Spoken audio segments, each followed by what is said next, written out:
What's going on, guys and girls? Welcome to my channel and welcome to Lumber Tycoon 2. I just started my video down here just for the sake of starting it down here. I thought it'd be nice to see that I have a signature and I will sign bases if somebody asks. But the real reason I'm here is, if you remember my last video, I showed you about how to make a Lumpkin floor.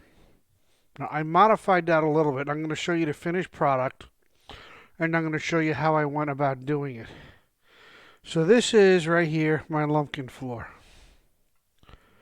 Doesn't look too bad. It's not perfect. You got some gaps in it. But if you're just walking around, you don't see it. You won't notice it. And you're gonna say to me, "What did I do to get the white wood in there?" And I'll show you.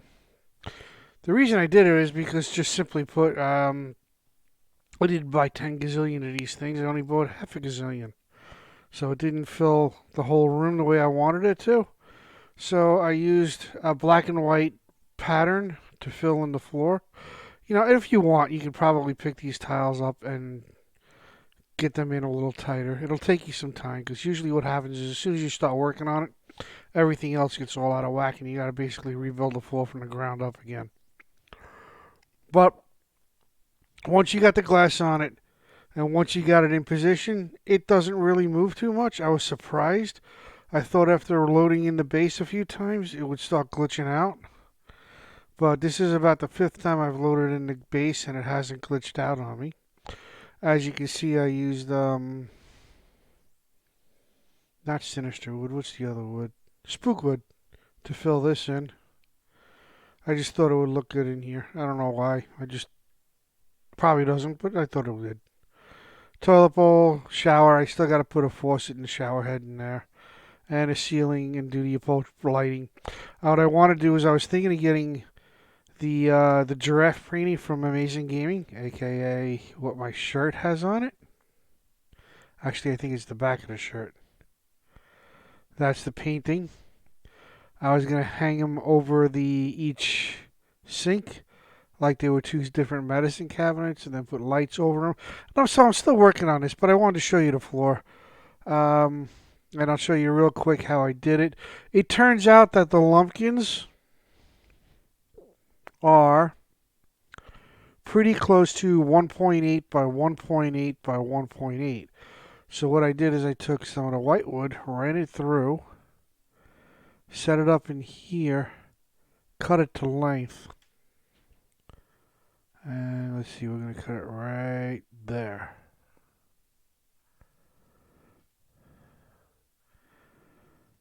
So there, now we have a size.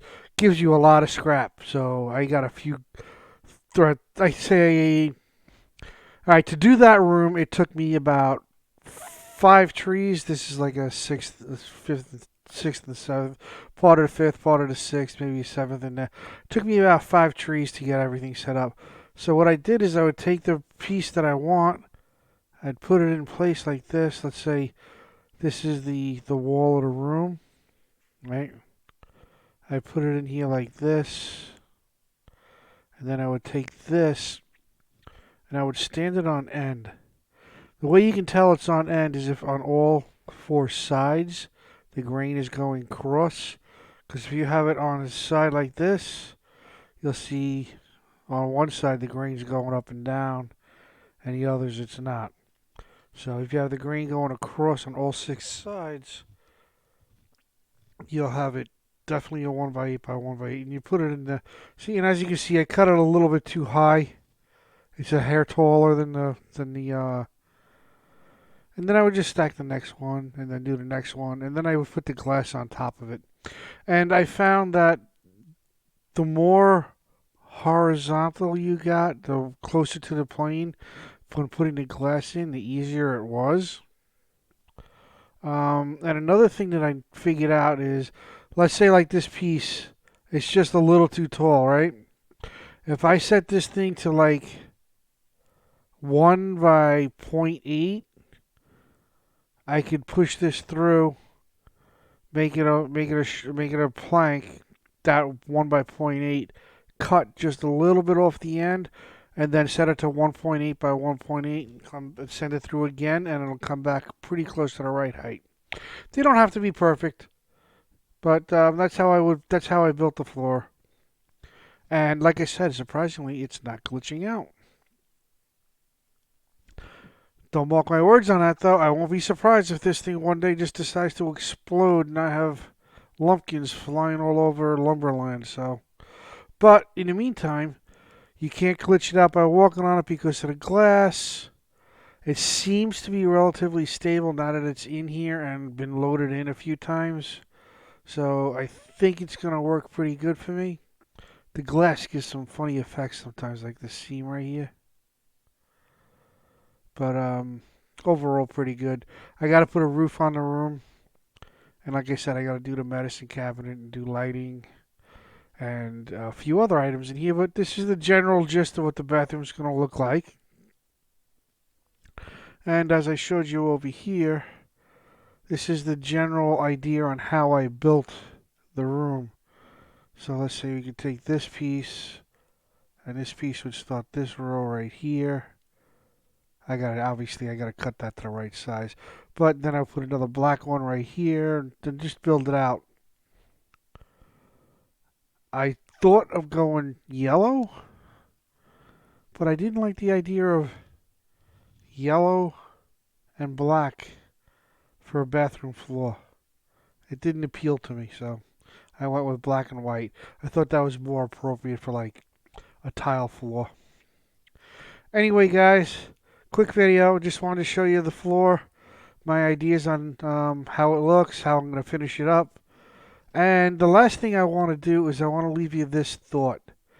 If you remember my other video, I began that video talking about the new COPPA regulations.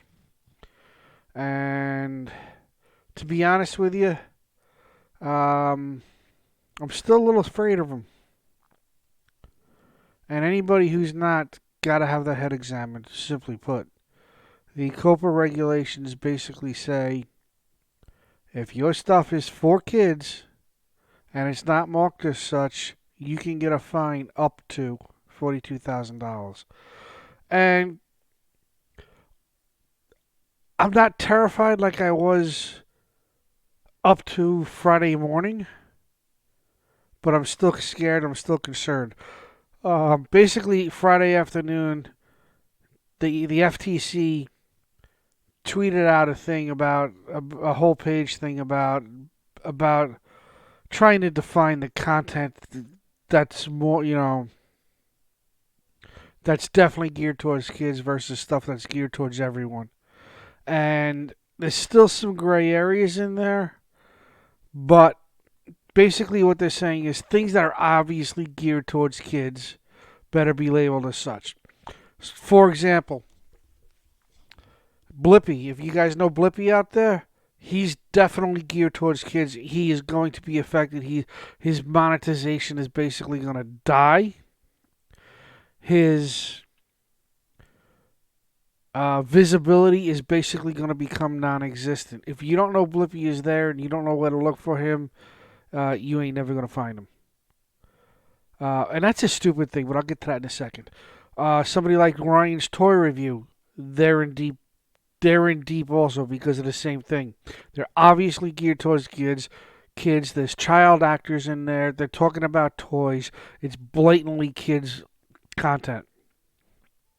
So they're going to run into the same problem. They're going to be effectively demonetized. Basically what they're saying is you can do contextual ads, but you cannot do targeted ads because of the 12 and under, the 13 under 13 thing from COPPA. Under 13 you can't collect data, you can't target ads towards kids because you don't have data to target towards them. So with that being said, I still believe my content is for everyone, and my demographics show that my content, actually based on the percentages, is 18 and up. Not that I'm saying it's adult. It's not. I'm not cursing. It's just that's the demographics. That's the people that are watching my video. 18 to 24 is the big range, and then I got 20s to 30s, 30s to 40s, and people in that range.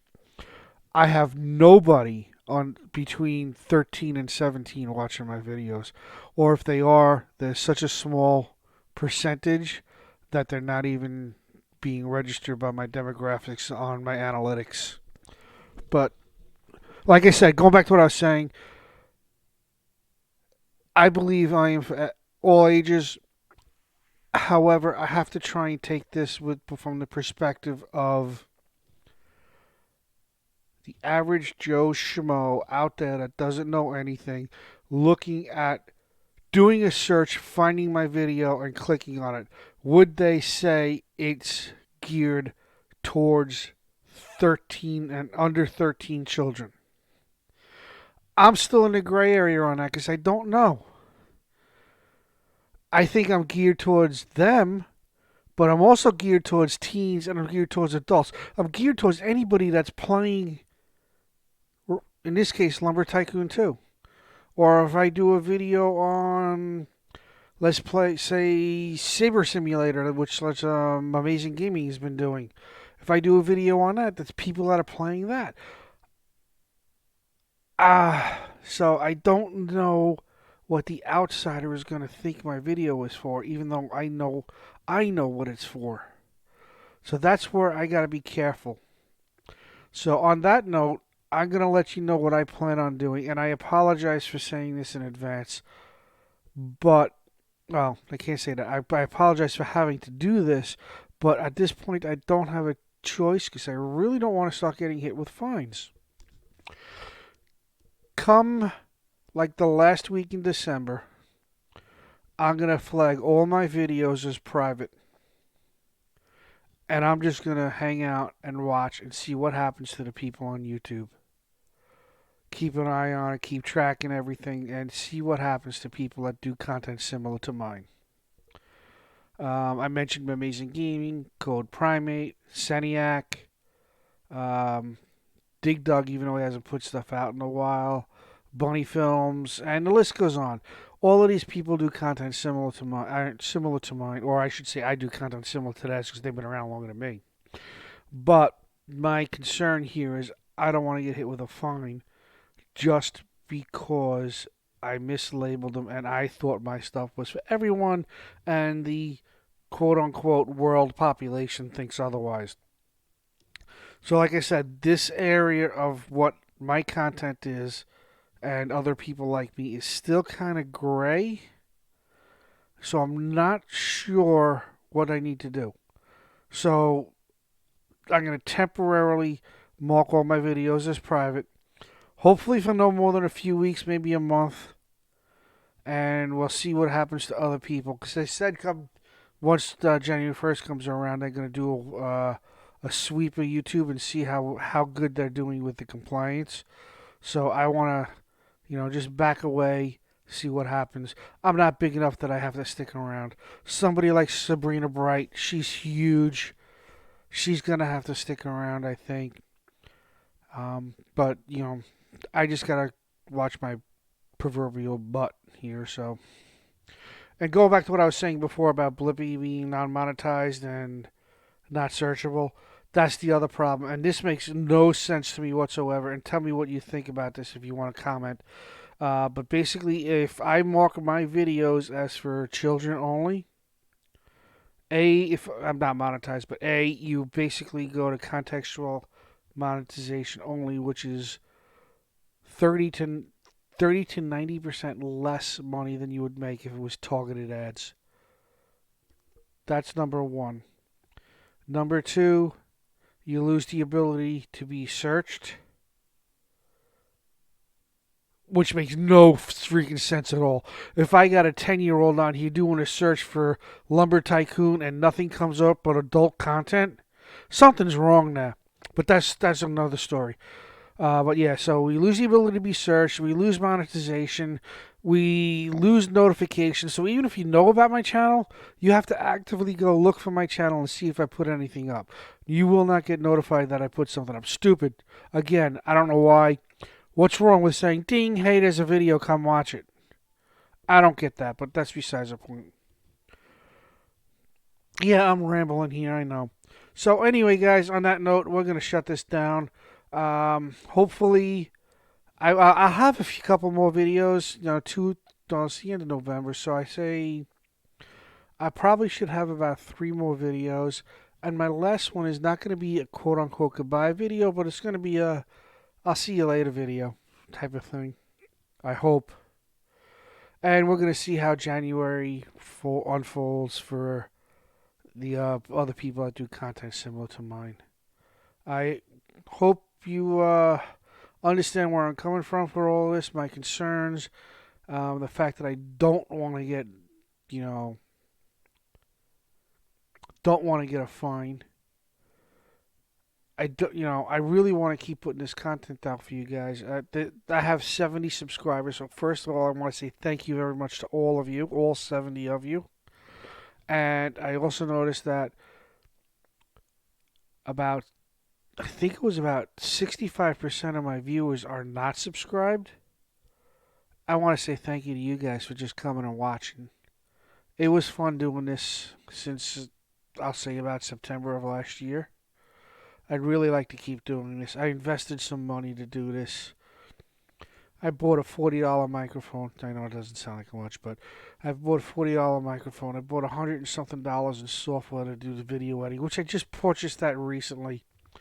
I got a new hardware on my computer to help me do all of this stuff, and I hate to have to just say, oh, guess what? I used it for a month. I don't need it anymore. I'd hate to really do that.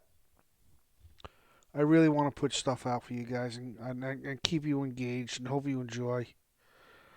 And I hope everybody out there understands where I'm coming from and try and stick around for a little while. Maybe I hope I'll come back like February or something like that. Stick around, keep an eye out for me, and hopefully I'll talk to everybody again next week with another video. And on that note, guys, like I said, if you want, comment, tell me what you think about what I'm saying. If you think I'm reacting appropriately, overreacting, I'm curious what you guys think about that. But the old phrase, the old CYA phrase. Anyway, guys, like I said, like, comment, subscribe, set your alerts, so at least you'll get stuff for the next month anyway. All right. Take care, people. Everybody have a good one out there, and hopefully I'll be able to continue making videos for you come February, maybe late January, February, without fear of severe penalties because from the FTC regarding this COPPA stuff. So, or COPPA, depending on how you pronounce it. I've heard it pronounced both ways. Mostly people pronounce it COPPA. Anyway, guys, I'm rambling here, and I'm sorry I chewed your ear on this one, but it's a big concern of mine, and I hope you understand where I'm coming from. Stick around, have a little patience with me. Come January 1st, I'm gonna, like I said, disappear for a little bit, and hopefully, come around February, something like that, I'll be able to putting more stuff out. So just leave yourself subscribed, even if I'm not putting anything out, and hopefully, in a little while, you'll start getting notifications again from me, and I'll enjoy making the videos again without fear of God, so to speak, being put into you. Alright, guys, like I said, like, subscribe, comment, set your alerts, and I'll talk to everybody again next week, okay? Goodbye, guys.